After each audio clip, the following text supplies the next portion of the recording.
కౌంటర్లు ఇస్తున్నాడు, గట్టిగానే మరి వార్తా కథనాల్లో కనిపిస్తూ ఉన్నాడు. కాబట్టి ఏమవుతుందో చూద్దాం. రైట్గా అరవింద్ కుమార్ నేడు అరెస్ట్ అని ఒక వార్త కనిపిస్తుంది. ఫార్ములా ఈ రేస్ కేసులో ఏసీబీ దూకుడు, విచారణకు రావాలని ఐఏఎస్కు నోటీసులు, విదేశీ సంస్థకు నిధులు బదిలీపై విచారణ, అనుమతులు లేకుండానే బదిలీ చేసినట్లు ఆరోపణలు. గతంలో 5 గంటల పాటు విచారణ, ఇక నేడు మరోసారి విచారణ, అనంతరం అరెస్టుకు ఏసీబీ చర్యలు, అరవింద్ ఫోన్ తీసే అవకాశం ఉందంటూ వార్త కనిపిస్తుంది. సో ఫార్ములా ఈ రేస్ కేసులో కీలక పరిణామాలు చోటు చేసుకున్నాయి. ఈ కేసులో ఏటుగా ఉన్న ఐఏఎస్ అరవింద్ కుమార్ను అరెస్ట్ చేసేందుకు ఏసీబీ రంగం సిద్ధం చేసినట్టు తెలుస్తుంది. నేడు ఉదయం 11 గంటలకు విచారణకు రావాలని ఆయనకు నోటీసులు జారీ చేశారు అధికారులు. విదేశీ సంస్థకు అరవింద్ కుమార్ నిధులు బదిలీ చేశారు. ఎలాంటి అనుమతులు లేకుండా డబ్బులు బదిలీ చేయడంతో ఆయన విచారణ ఎదుర్కొంటున్నారు. కేటీఆర్ నోటి మాట ద్వారా ఇచ్చిన ఆదేశాల మేరకు తాను డబ్బులు బదిలీ చేశారని చెబుతున్నారు. 2023లో హైదరాబాద్లో జరిగిన ఫార్ములా ఈ రేస్ కేసులో 2024 లండన్కు చెందిన ఒక కంపెనీకి మళ్లించారని, దీనికి సంబంధిత అధికారులు ఆమోదం లేకుండా జరిగిందని కేసులు నమోదయ్యాయి.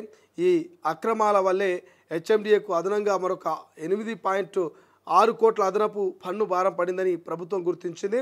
ఇక municipal administration and urban development principal secretary M Dana Kishore ఫిర్యాదు ఆధారంగా ఏసీబీ డిసెంబర్ 18, 2024న ఎఫ్ఐఆర్ నమోదు చేసింది. ఇక ఎఫ్ఐఆర్లో కేటీఆర్ను ప్రధాన ఆరోపితుడిగా A1 అరవింద్ కుమార్ను A2గా, ఇక బిఎల్ఎన్ రెడ్డిని A3గా పేర్కొన్నట్టు వార్త కనిపిస్తుంది. సో ఈ ఫార్ములా ఈ రేస్ గురించి నేను కొత్తగా చెప్పాల్సిన అవసరం లేదు. నిత్యం మీరు పత్రికలో, నిత్యం మీరు టీవీలలో, సోషల్ మీడియాలో చూస్తూనే వస్తున్నారు. ఈ ఫార్ములా ఈ రేస్ అనేది 2023లో మన హైదరాబాద్ నగరం నడిబొడ్డున జరిగింది. ఆ ఫార్ములా ఈ రేస్ ఎవరి కోసం పెట్టిరు, ఎందుకు పెట్టిరో ఎవరికి అర్థం కాలే. మరి పెద్దగా రెస్పాన్స్ వచ్చిందంటే కూడా అంత పెద్ద రెస్పాన్స్ ఏం రాలే. మళ్ళీ రెండోసారి ఫేజ్ 2 ఫార్ములా ఈ రేస్ పెట్టడానికి కూడా వాళ్ళు పెద్దగా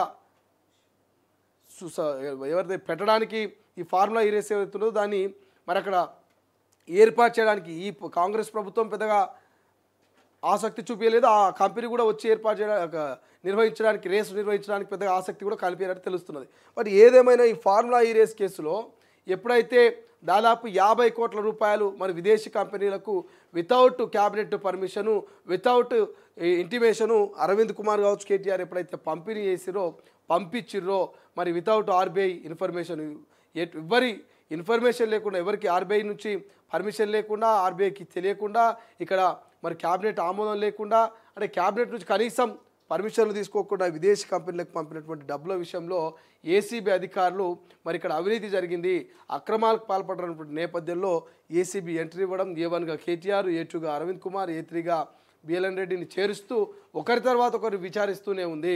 ఈ విచారణలో భాగంగా ఇవాళ మళ్ళీ నాకు తెలిసి అరవింద్ కుమార్ ఇది 4వ అనుకుంటా, 4వ 5వ అనుకుంటా నాకు తెలిసి విచారణకు హాజరవ్వడం.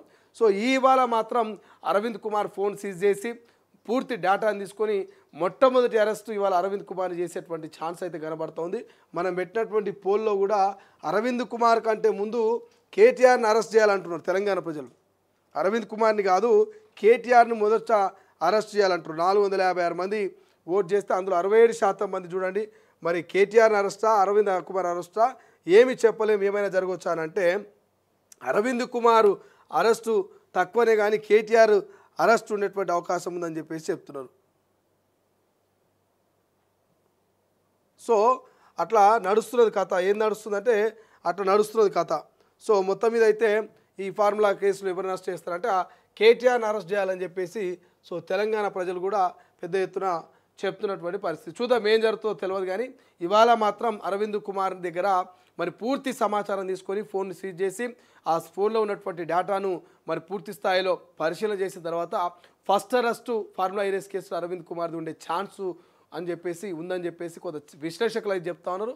చూద్దాం ఏం జరుగుతుందో. కేటీఆర్, అరవింద్ కుమార్ ఇద్దరు ఒకటేసారి విచారణ హాజరు కావాల్సి ఉండే, ఇద్దరిని ఒకేసారి ఒకే క్వశ్చన్ ఇద్దరి నుంచి ఆన్సర్ రాబట్టాల్సి ఉండే.